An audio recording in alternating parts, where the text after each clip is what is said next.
Doordarshan TV Uttarakhand में आप सभी का स्वागत है। मैं हूं आपके साथ सुनिधि शुक्ला। बुलेटिन की शुरुआत से पहले एक नजर हेडलाइंस पर। जोशीमठ पर एक्शन में सरकार, गिराए जाएंगे लग्जरी होटल, पुनर्वास के लिए केंद्र से करेगी आपदा राहत पैकेज की मांग, तो सुप्रीम कोर्ट का तत्काल सुनवाई से इनकार।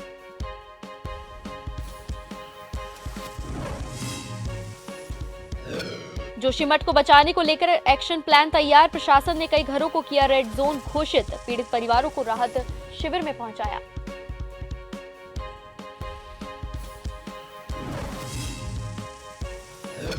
कांग्रेस का हाथ से हाथ जोड़ो अभियान, डोईवाला में कोटद्वार के पूर्व विधायक शैलेंद्र सिंह की अध्यक्षता में हुई बैठक, पार्टी अधिकारियों के साथ बनाई रूपरेखा।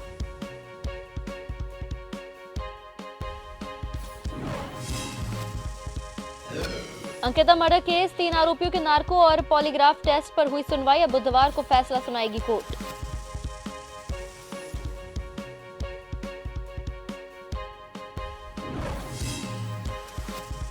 उत्तराखंड में अभी और सताएगी सर्दी, अगले 3 दिन बारिश बर्फबारी के आसार, शीतलहर का प्रकोप जारी, 15 जनवरी तक प्रदेश के सभी स्कूल बंद।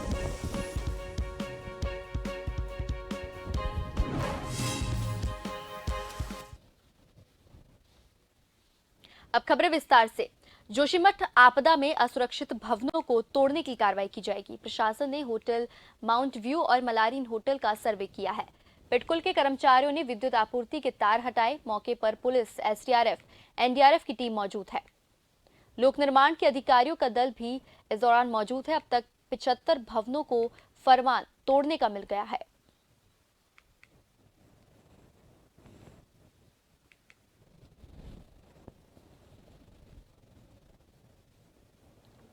जोशीमठ नगर क्षेत्र को असुरक्षित, सुरक्षित और बफर जोन में बांट दिया गया है।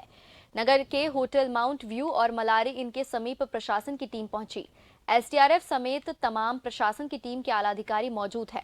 नगर क्षेत्र में डेंजर जोन घोषित किए गए भवनों को आज से ढहाने की प्रक्रिया शुरू हो गई है। इससे पहले मुख्य सचिव उत्तराखंड डॉक्टर एस.एस. संधू के आदेश के बाद सभी डेंजर जोन के 75 मकानों पर प्रशासन द्वारा लाल रंग का क्रॉस मार्क किया गया। अब एक एक करके इन सभी भवनों को तोड़ने की कार्रवाई शुरू कर दी गई है, जिसमें करीब 60 मजदूर लगाए गए हैं। सोमवार को 27 और परिवारों के भवन खाली कराए गए। जोशीमठ नगर क्षेत्र के कुल 9 वार्ड में 678 भवन प्रभावित हुए हैं। जिला प्रशासन ने शहर में रह रहे लोगों की सुरक्षा को प्राथमिकता देते हुए अब तक 81 परिवारों को विभिन्न अस्थायी स्थानों पर विस्थापित किया है। जिला प्रशासन नगर क्षेत्र में निरंतर नजर बनाए हुए है।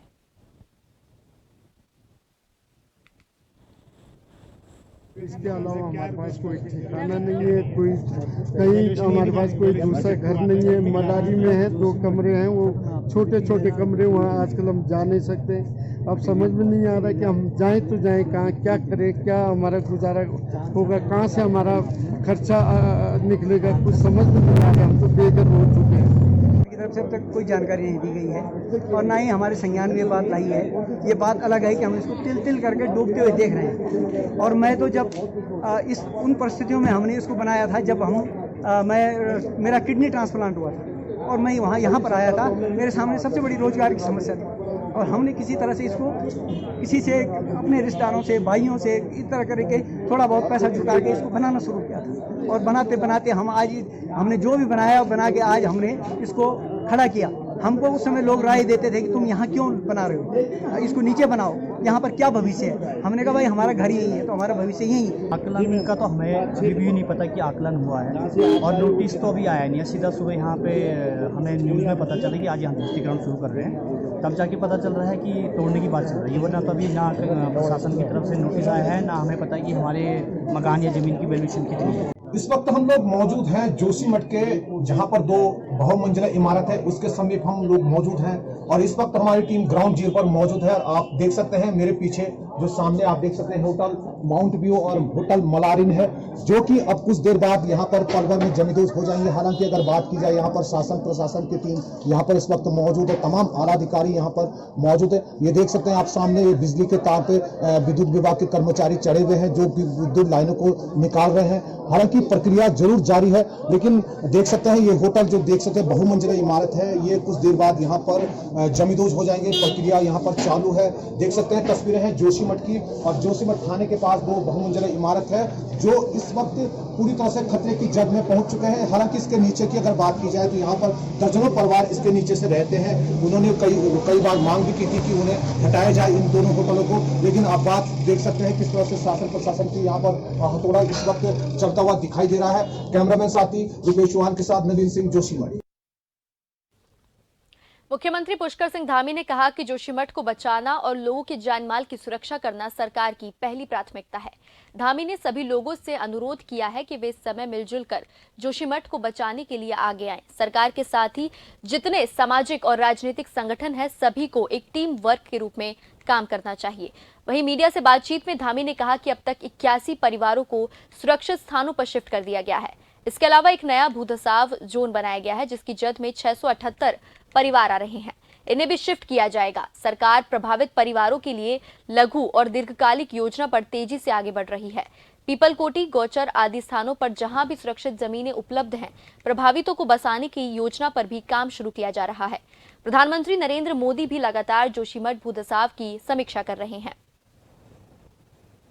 हमने सभी लोगों से अनुरोध किया है कि ये समय सबको मिलजुल कर जोशीमठ को बचाने का समय है। सब लोग एक टीम के रूप में काम करें। सभी लोग मिलकर, सरकार है, सामाजिक संगठन है, राजनीतिक संगठन है, हमारी सबकी पहली प्राथमिकता है कि जोशीमठ शहर बचना चाहिए और लोगों की जान माल की सुरक्षा होनी चाहिए। यहाँ सभी लोगों से मैंने मिलकर भी वैसे भी अनुरोध किया है और लोग लगे भी हैं। सब लोग अब इस काम पर लग गए हैं और जो खतरे की जद में आने वाले 68 मकान थे, उन सभी को शिफ्ट किया गया है और जो एक जोन बना है 600 मकानों से अधिक का, उनको भी वहां से सुरक्षित स्थानों पर ले जाने की कार्रवाई गतिमान है। और माननीय प्रधानमंत्री जी भी लगातार इसकी समीक्षा कर रहे हैं, लगातार व्यक्तिगत रूप से जानकारी ले रहे हैं और उन्होंने हर संभव यहाँ पर मदद का, हमको सहायता का आश्वासन दिया कि हर प्रकार से सहायता होगी। जोशीमठ में आई प्राकृतिक आपदा से हजारों लोग प्रभावित हैं। ऐसे में जोशीमठ और उसके प्रभावितों के लिए जगह जगह प्रार्थना की जा रही है। वहीं आज हल्द्वानी में बनफूलपुरा क्षेत्र के सैकड़ों मुस्लिम महिलाओं और बच्चों ने जोशीमठ और उसके प्रभावितों के लिए लाइन नंबर 17 से ताज चौराहे तक कैंडल मार्च निकालकर दुआ मांगी। इसके साथ ही जोशीमठ और उसके प्रभावितों की सकुशल रहने की कामना की तथा सरकार से प्रभावितों एवं जोशीमठ को बचाने के लिए हर संभव मदद करने की मांग की गई। जोशीमठ में जो आपदा आ रही है उसको लेकर निकाला है। हम अपने अल्लाह से दुआ करते हैं, जैसे अल्लाह ने हल्द्वानी वालों को साथ दिया है वैसे हमारा अल्लाह उनका भी साथ दे। और खास तौर पे हमारी सरकार से मांग है, सरकार जल्द से जल्द उनका कोई इंतजाम करे। जो भी वहाँ लोग मुसीबत में हैं उनकी अल्लाह ताला भरपूर मदद करे, जैसे हल्द्वानी के लोगों की भरपूर मदद की। इंशाअल्लाह हमारे वहाँ मस्जिदों में भी दुआएं हो रही है और जगह जगह हमारे वहाँ की महिलाएं भी दुआएं कर रही है। मस्जिद में भी हम नमाज पढ़ के उन लोगों के लिए भी दुआ कर रहे हैं। इंसानियत के नाते वो भी हमारे भाई है। जोशीमठ वालों के लिए वो जिस टाइम जिस तकलीफ से गुजर रहे हैं, जो उनको आज इस टाइम पे परेशानी हो रही है, बस हम उनके लिए दुआ कर रहे हैं कि उनके हक में अच्छा हो, सरकार उनकी मदद करे। जोशीमठ देवनगरी में लगातार भूधसाव के चलते जोशीमठ देवनगरी पूरी तरह से खतरे की जद में पहुंच चुका है, जहां इस वक्त काफी अफरा तफरी का माहौल बना हुआ है। बड़ी बात तो यह है कि जोशीमठ देवनगरी के तहसील प्रांगण में विगत कुछ दिनों से जोशीमठ देवनगरी के पीड़ित परिवार लगातार धरने पर बैठे हुए हैं, जहां पर पीड़ित परिवार अपनी मांगों पर अड़े हुए हैं। पीड़ित परिवारों का कहना है कि जब तक उनकी समस्याओं को पूरा नहीं किया जाता है, तब तक वह लोग लगातार धरना प्रदर्शन जारी रखेंगे। बड़ी बात तो यह है कि धरना प्रदर्शन के दौरान देहरादून से आई हुई सामाजिक कार्यकर्त्री सोनिया आनंद ने कुछ बातों में धरना प्रदर्शन के दौरान कुछ ऐसी बातें कह दी कि धरना प्रदर्शन पर बैठे हुए सारी महिलाएं पल भर के लिए भावुक हो गई, जिस कारण धरना प्रदर्शन कर रही महिलाएं इतनी भावुक हो गई कि उनकी आंखों में से आंसू की धारा बह गई।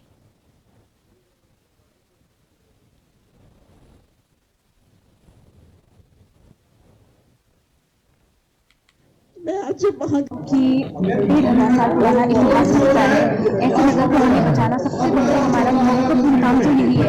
हम लोग पहले सोचते थे, प्लान्स बनाते हैं कि कहाँ शिफ्ट करें, कहाँ रिहैबिलिटेशन करें, पर हमारा अभी तक पहला जो महत्वपूर्ण चीज है वो सुरक्षा कैसे करें, क्योंकि अब यहाँ पर नौबत ऐसी आ चुकी है कि लोग कभी भी कहीं भी कैसे भी डूब सकते हैं। अभी तो हम लोग बारिश का इंतजार कर रहे हैं, जिस दिन बारिश आ गई ना जाने कौन सा कैसा क्या घटना हो जाए यहाँ पे हम लोग के साथ।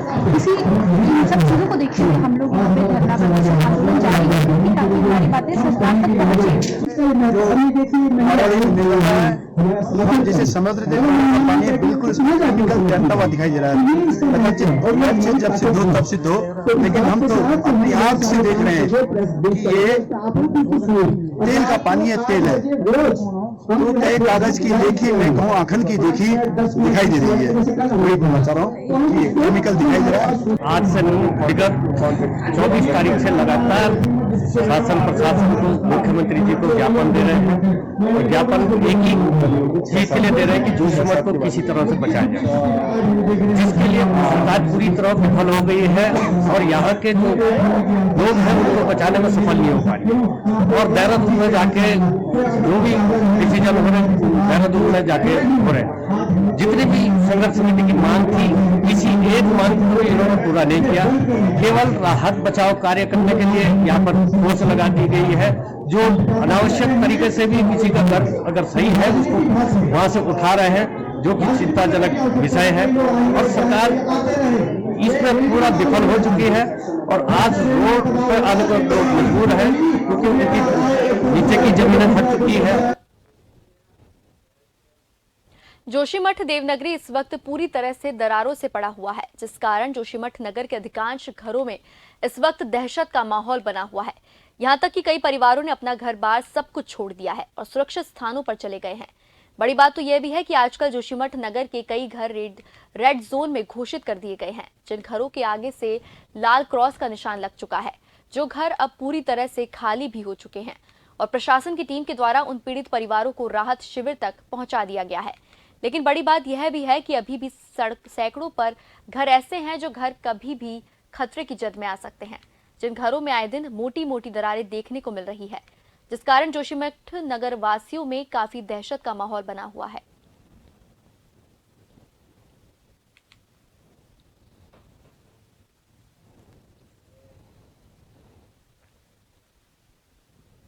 जोशीमठ देवनगरी के छावनी बाजार वार्ड में एक परिवार की 2 मंजिला इमारत पूरी तरह से क्षतिग्रस्त हो चुकी है, जहां 2 मंजिला इमारत कभी भी पल भर में जमींदोज हो सकता है। आपको बता दें कि यह 2 मंजिला इमारत बद्रीनाथ नेशनल हाईवे तक जाने वाला मुख्य सड़क के निचले तरफ है और यह इमारत पूरी तरह से जर्जर हो चुकी है। अब इस इमारत में रहना किसी खतरे से खाली नहीं है। आपको बता दें कि कुछ दिन पूर्व इस इमारत में कुछ किराएदार हुआ करते थे, लेकिन अब प्रशासन की टीम के द्वारा इन किराएदारों को सुरक्षित स्थानों पर चले जाने की बात कह दी गई है और अब इस इमारत में फिलहाल अभी कोई किराएदार नजर नहीं आता है।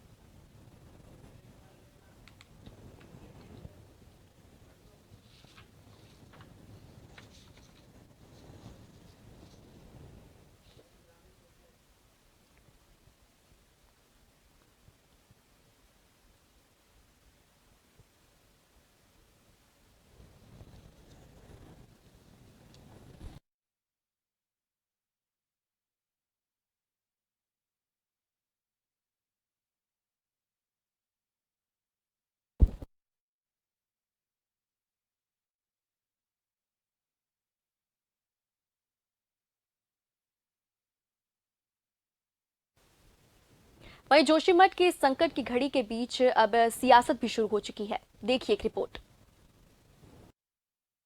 आदि शंकराचार्य के बसाए 4 मठों में से एक जोशीमठ इस वक्त अपने अस्तित्व की लड़ाई लड़ रहा है।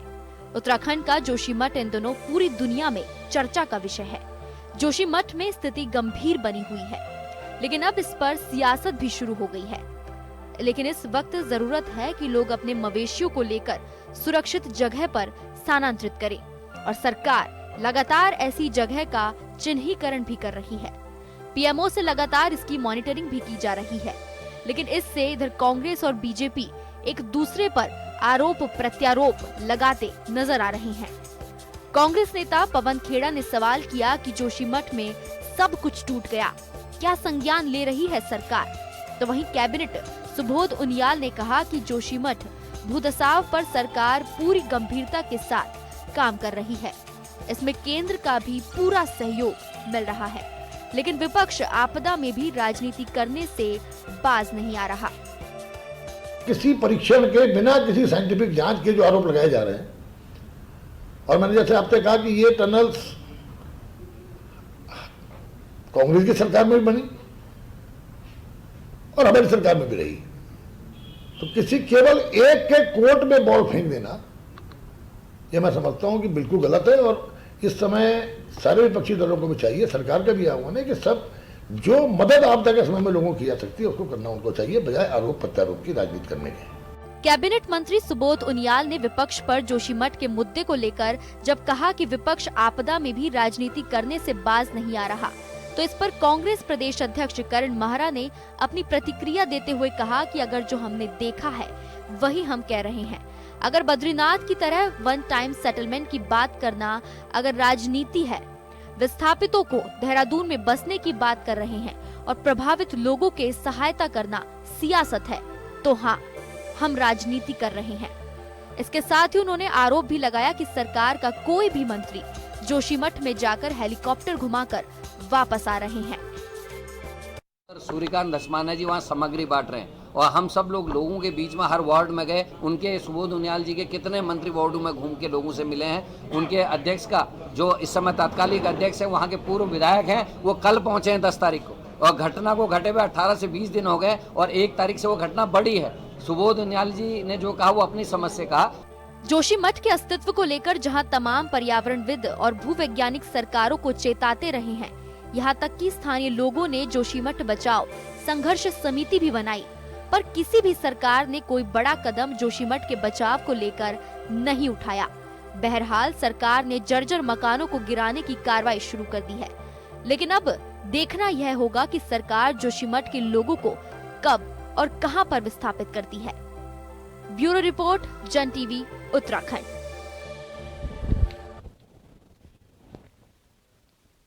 उत्तराखंड में कांग्रेस पार्टी 26 जनवरी से हाथ जोड़ो यात्रा शुरू करने जा रही है।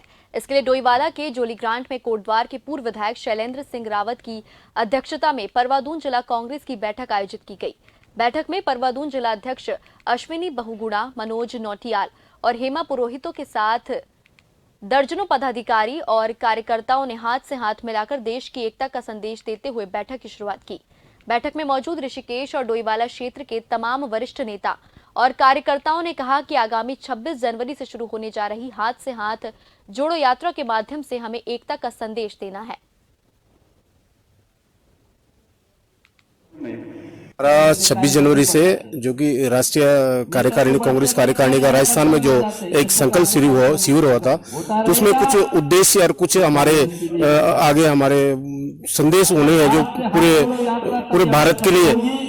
और एक विपक्ष के तौर पे माननीय राहुल गांधी जी ने एक अपना संदेश देने की कोशिश की थी कि 27 जनवरी से 26 जनवरी से हमारी यात्रा शुरू होनी, भारत हाथ से हाथ जोड़ो। हमने सभी धर्मों, सभी संप्रदायों को और पूरे उत्तराखंड के अंदर एक बहुत बड़े लेवल पे इसको ले जाना है और प्रत्येक गांव, ब्लॉक, नगर कमेटी और जिले की कमेटियां इसमें सहयोग कर रही है। राहुल जी की भारत जोड़ो यात्रा है, उसमें पूरे कश्मीर से कन्याकुमारी तक यात्रा है, लेकिन गांव में अलग विधानसभा में अलग अलग विधानसभाओं में माननीय राहुल जी नहीं जा सकते, तो एक AICC से एक कार्यक्रम आया हुआ है, पूरा प्रदेश स्तर का है, पूरे देश स्तर का है कि हाथ से हाथ जोड़ो। इसके पीछे उद्देश्य ये था कि जैसे माननीय राहुल जी पद यात्रा में, भारत जोड़ो यात्रा में निकल रहे हैं, तो बहुत से लोग मिल रहे हैं, गांव के लोग मिल रहे हैं, अपने कार्यकर्ता मिल रहे हैं, पुराने जो कांग्रेसी विचारधारा के हैं वो मिल रहे हैं। तो ये हाथ से हाथ जोड़ो का भी उद्देश्य यही है कि हम बूथ स्तर तक जाकर, विधानसभा से ब्लॉक स्तर, ब्लॉक स्तर से न्याय पंचायत स्तर, न्याय पंचायत स्तर से बूथ स्तर तक जाकर सब लोगों से संपर्क कर रहे हैं। अंकिता भंडारी हत्याकांड मामले में आरोपियों के नार्को टेस्ट पर आज एक बार फिर से लंबी बहस हुई। बचाव पक्ष जहां हत्यारोपियों का नार्को टेस्ट न कराने की मांग करता रहा, तो वहीं सरकारी वकील की ओर से नार्को टेस्ट कराए जाने की मांग की गई। वहीं अभियोजन पक्ष की ओर से न्यायालय की रूलिंग दाखिल कर मामले में फैसला देने की अपील की गई। मामले में अब कोर्ट कल अपना फैसला सुनाएगा। आपको बता दें कि अंकिता हत्याकांड के तीनों आरोपियों के नार्को टेस्ट को लेकर SIT ने याचिका दाखिल की थी, जिस पर कई बार बहस हो चुकी है। अभियोजन पक्ष ने कहा कि वो पूरी हो चुकी थी। नार्को टेस्ट में जो हमारे प्रार्थना पत्र था उस पर बहस पूरी हो चुकी थी। 5 तारीख को इसमें निर्णय आना था, लेकिन हमारे द्वारा कुछ न्याय निर्णय माननीय उच्च न्यायालय के जो निर्णय है उनको पेश किया जाना था, तो आज हमारे द्वारा वो निर्णय पेश किए गए माननीय न्यायालय के सामने। और कुछ बिंदुओं पे न्यायालय ने अपना कंसेप्ट क्लियर किया कि भाई इन बिंदुओं पे आप पे बहस पॉइंट क्लियर कर दीजिए।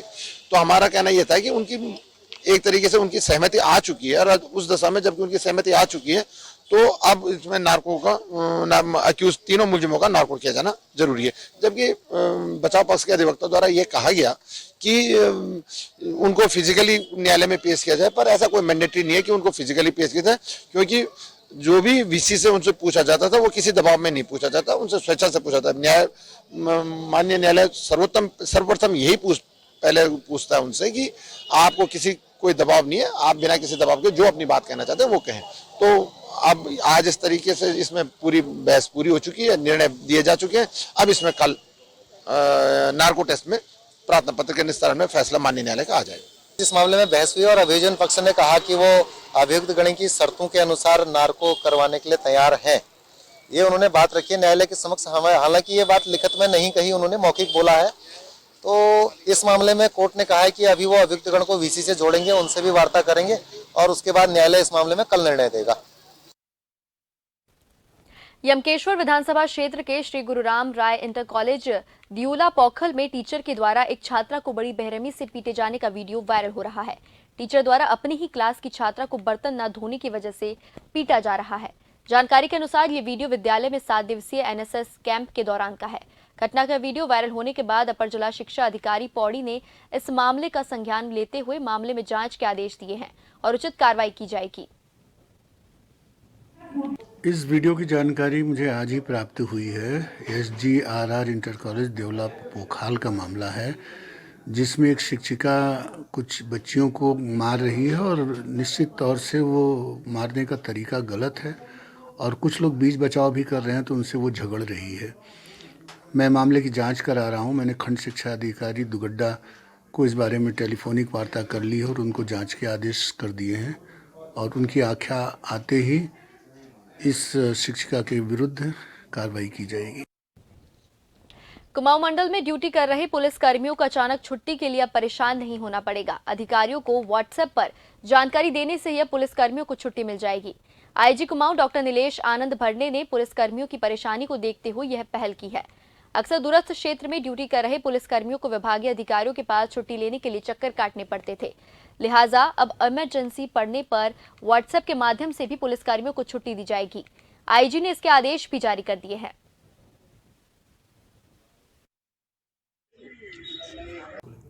हाँ, कई बार जो है पुलिसकर्मी ड्यूटी पे होते हैं तो कई बार जो है उनकी जो छुट्टी है वो समय से पहुंच नहीं पाती है और जो छुट्टी उच्च अधिकारियों जो उनके स्वीकृत अधिकारी है उन तक उनकी बात पहुंच नहीं पाती है। तो कई बार हमने ये भी सुविधा दी है कि वो व्हाट्सएप से भी अपनी छुट्टी मांग सकते हैं, ताकि जो है कई बार ऐसा होता है कि तत्काल सीएल वगैरह तत्काल आवश्यकता पड़ती है कि किसी के घर में कोई अचानक इमरजेंसी आती है, तो हम लोग अभी जो है उसको व्हाट्सएप से भी छुट्टी दे सकते हैं। उत्तराखंड के डोईवाला में शहीद दुर्गा मल्ल राजकीय महाविद्यालय के छात्र छात्राओं को निःशुल्क कंप्यूटर की शिक्षा देने के लिए पूर्व छात्र संघ अध्यक्ष की डिमांड पर NIIT की फाउंडेशन आगे आया है। आपको बता दें कि शहीद दुर्गा मल्ल डिग्री कॉलेज गेट पर बेहद आधुनिक बस जिसमें 20 कंप्यूटर सिस्टम लगे हैं, उनमें छात्र छात्राओं को कंप्यूटर की बेसिक जानकारी के साथ ही 3 दिन का निःशुल्क प्रशिक्षण दिया जाएगा।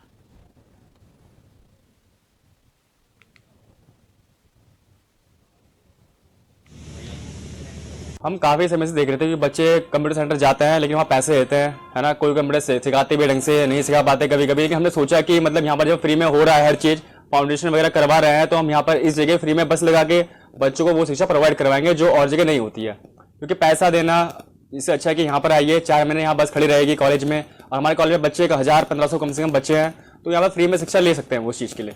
सर, ये इंडस टावर की ओर से CSR वर्क चल रहा है, कॉर्पोरेट सोशल रिस्पॉन्सिबिलिटी, जो कि हमारा फंडिंग पार्टनर है इंडस टावर और ये इम्प्लीमेंट कर रहा है NIIT फाउंडेशन।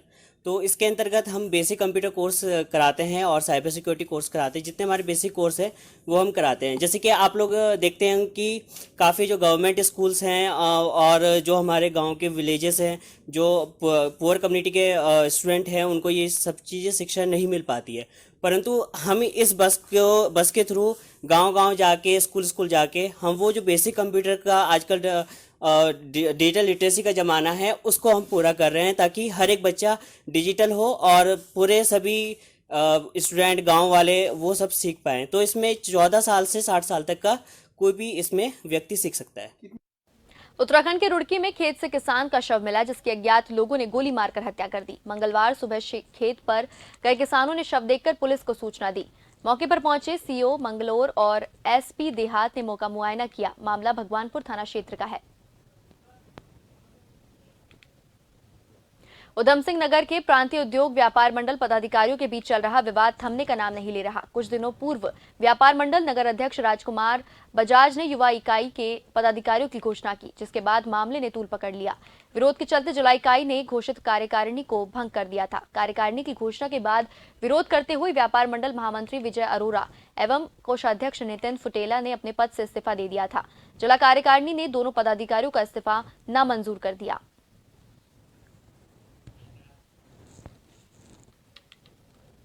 इन्हीं सब खबरों के साथ फिलहाल के लिए जन टीवी उत्तराखंड में बस इतना ही। नमस्कार।